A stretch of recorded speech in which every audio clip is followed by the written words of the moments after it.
Welcome to Everything Cookbooks, the podcast for curious writers, readers, and cooks. This is Andrea and Nguyen. Today's mini episode piggybacks on a longer conversation that my co-host and I had about the ups and downs of cookbook editing. As Molly, Kristen, Kate, and I talked about, it's editors who shepherd and coach authors through the process of making a great book. If you want to know who edited your favorite cookbooks, check the acknowledgement section.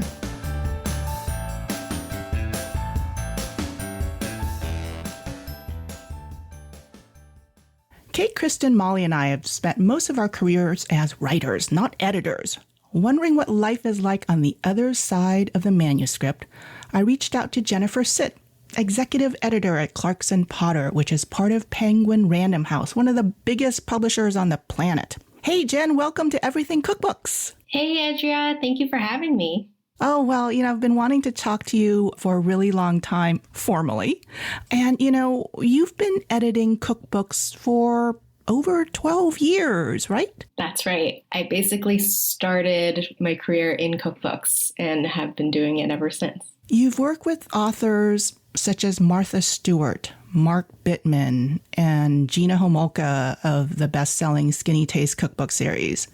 Did you always want to make cookbooks? That's a really good question. I, for a long time, knew I wanted to get into food media. When I graduated college, I think I lucked out in that one of the first jobs that I got was with an indie cookbook publisher like Al Press. And that was the start of my cookbook career. And I've been loving it ever since. It's just for me, a great culmination of a lot of things that I love doing.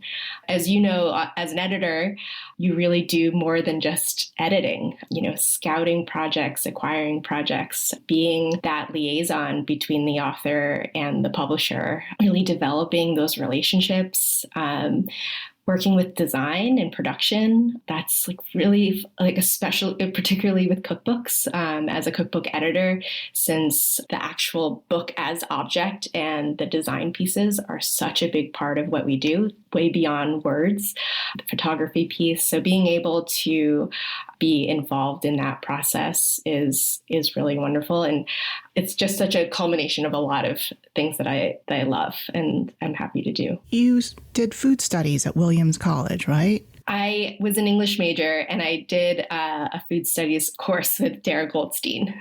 Yeah, no, I just, your knowledge goes way back. And your parents, correct me if I'm wrong, have a Chinese restaurant as well? Yes, they have a Chinese restaurant in Kingston, New York. The restaurant has been around since 1927, when it was originally a chop suey house.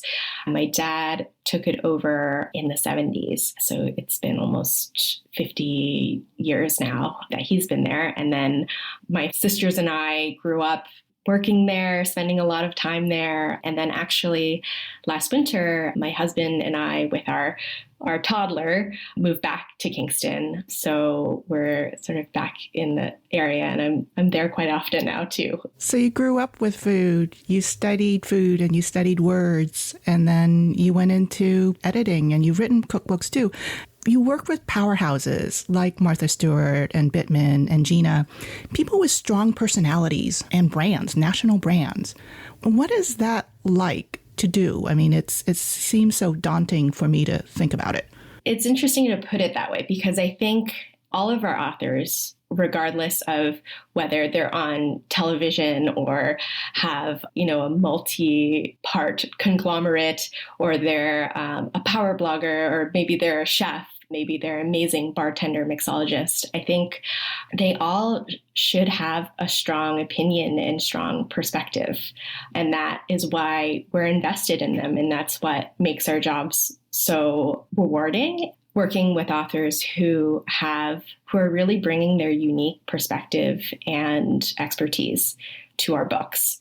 And that's what makes them great authors. So I think whether you're a Martha Stewart, whose name is known all over the world, or if you're someone whose name is known in other circles, there's definitely a similarity across all of that. That's what they have in common. When you're working with a veteran author, a known brand, an entity like those folks, or even with a first-time author, such as Molly Baz or Ali Slagle or Julia Momose for the Japanese cocktail book. What are your expectations of authors when you're going into the editing process? Because, the editing process is hard. I feel like it is this arduous thing that is a creative process as well as a collaboration between the author and the editor. So what are your expectations for your authors? It's interesting to put it that way in terms of expectations, because to be really honest, I don't approach the editor-author relationship from that perspective of what I expect from them or what they should be doing or what they can do for me in this situation. I really like to think of the relationship as one of mutual collaboration and respect. And I see my primary role as editor as really setting the author up for the greatest success possible. How do I work with them so that they produce the best work possible, which could mean the work that feels true and authentic to them, that serves its specific audience well, that really executes on the main goal or the mission of the book. And each book and each author, they're so unique. And for me, it's about creating that positive, productive, fulfilling environment for their work and for their vision to flourish. And, as I said, authors, they're bringing their unique voice, their perspective, their expertise to the table. And then I'm bringing my experience as an editor who has worked on a range of books. And I'm bringing my experience in being able to see maybe a bit more big picture and also, serving as a conduit for the reader, asking the questions a reader would, anticipating the reader's needs and reactions. And those are the sorts of things that I think about as I edit. And then, of course, as I said, an editor's job is more than editing. So I also feel that I serve, I'm also a conduit for our bigger publishing team, helping to communicate the expertise of our sales team, our marketing teams, our production teams. When, an author is asking maybe about special effects for the books, I'm there as the person that's passing along and facilitating some of these conversations with the rest of our publishing ecosystem. So wait, you mentioned special effects. I feel like, those are like, I all of a sudden stars went a burst, what do you mean by special effects? So special effects include things like if your book has spot glass. So if the title on your book is like a little bit shiny, or something called deboss when it's pressed in. So if the title is pressed in or a photo is pressed in, there are different materials that could be used for the cover.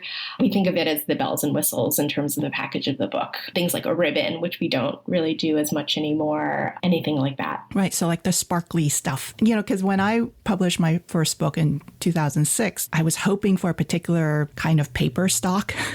And it was like really creamy. And it was like, like heavy cream kind of stock. And then I was looking for a certain binding where the book would just open up beautifully, and they delivered. But nowadays, there's like all of this other stuff that goes into bookmaking.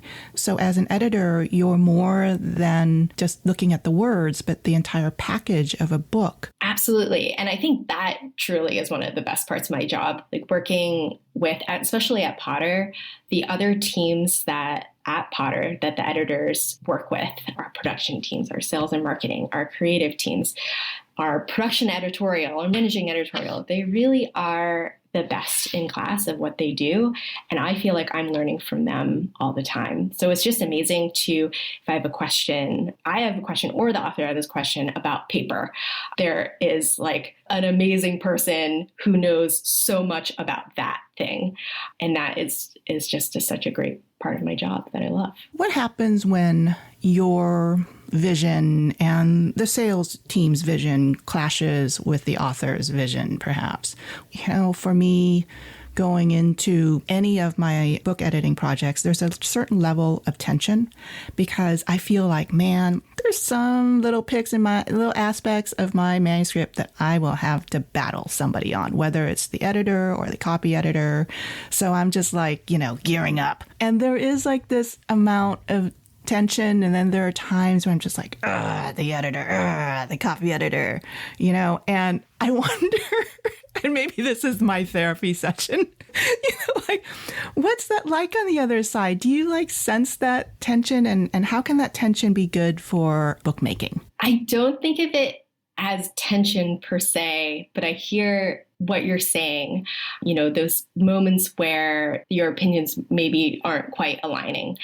I find that the most important thing at the very beginning of a book's process is to really get on the same page and be really clear about what the mission of the book is. Who is its audience?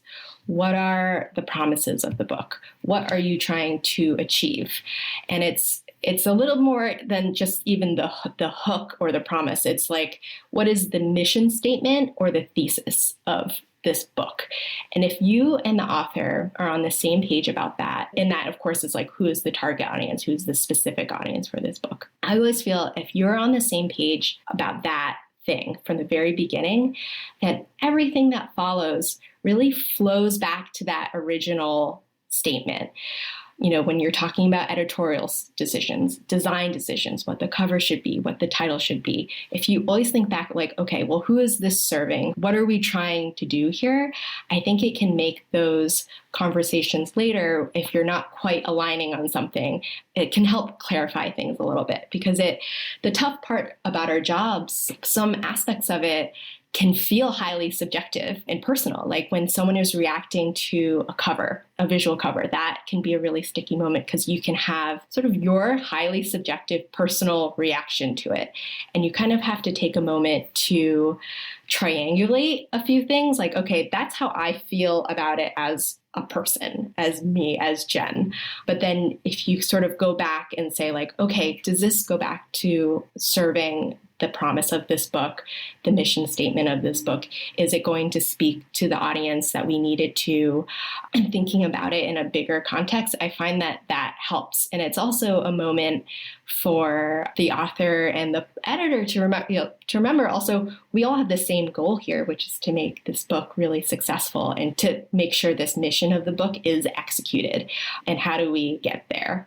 So it can be tough, but I also find that in those moments where you're not quite aligned, it's really, an opportunity for positive discourse, and it's part of the process. And you may end up on both sides learning something or realizing something through that conversation that is illuminating and perhaps gets you in a stronger place than you would have before. You've written books, you've edited books, and award-nominated books, award-winning books, bestsellers. I think that the point that you make about seeing the trees as well as the forest is really important. And that's something that I'm going to take away, and I'm sure our listeners will take away too, as they're thinking about what it takes to put a cookbook together. So thank you so much, Jen, for speaking with us today. I really enjoyed this. Thank you.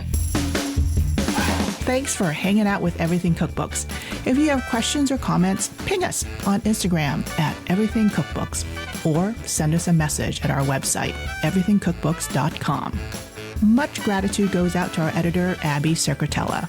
If you have a few seconds to spare, leave us a review on Apple Podcasts or wherever you listen to Everything Cookbooks, which will help more people find the show. Thanks for joining us. Until next time, keep on cooking.